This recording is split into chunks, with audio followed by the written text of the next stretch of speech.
Expliquemos ahora entonces en qué consisten esas diferencias con la Iglesia Católica Romana y específicamente cuáles son los puntos centrales de la reforma de San Carlos de Brasil, Monseñor Carlos Duarte Costa.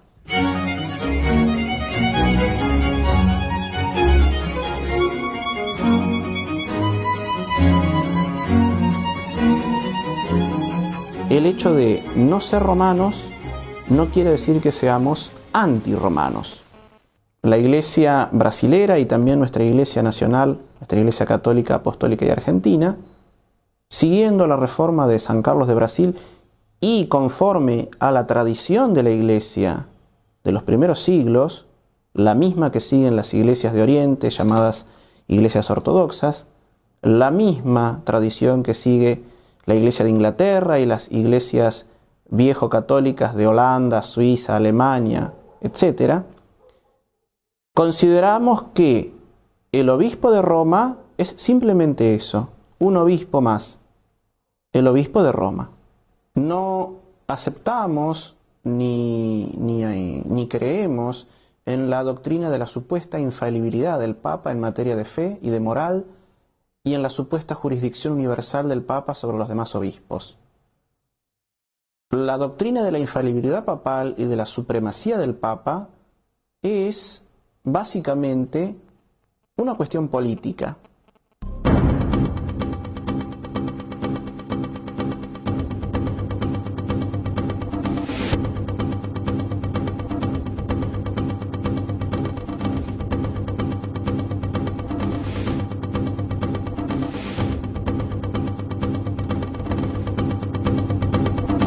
Durante la Edad Media, los obispos de Roma fueron teniendo una hegemonía sobre los demás obispos y fueron ejerciendo un poder sobre los demás obispos y poco a poco fueron construyendo esa realidad que se llamó los estados pontificios. Todo el centro de Italia era un territorio bajo el mando del Papa.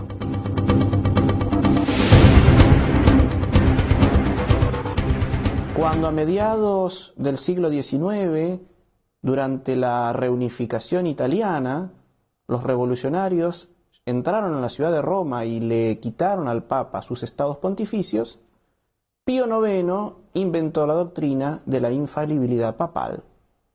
Ya que no era amo y señor desde el punto de vista temporal, lo iba a hacer desde el punto de vista espiritual.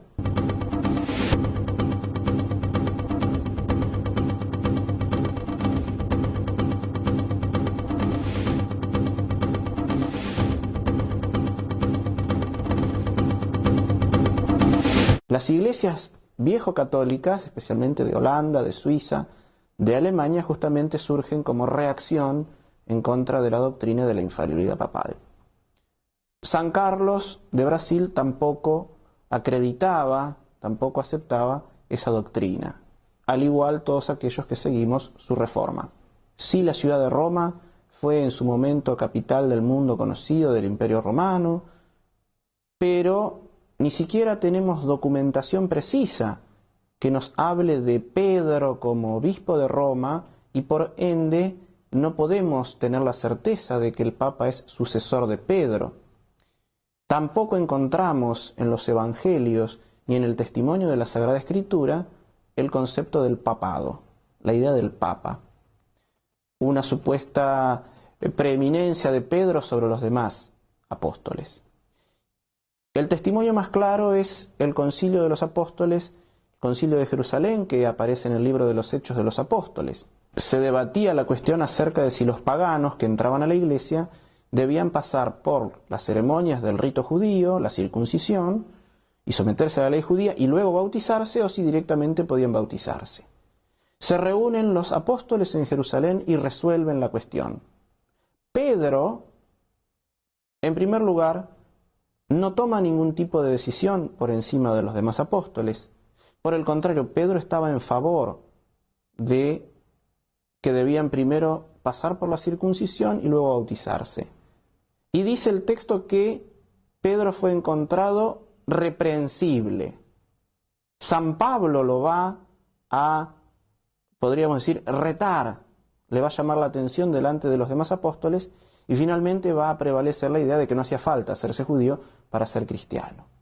No hay definición dogmática de Pedro, no hay encíclica de Pedro, no hay ningún tipo de declaración infalible de Pedro, en una ocasión bien clara donde Pedro podría haber ejercido la supuesta infalibilidad papal. Pedro fue obispo de Antioquía, por eso los patriarcas de Antioquía pueden con toda razón arrogarse ser sucesores de Pedro.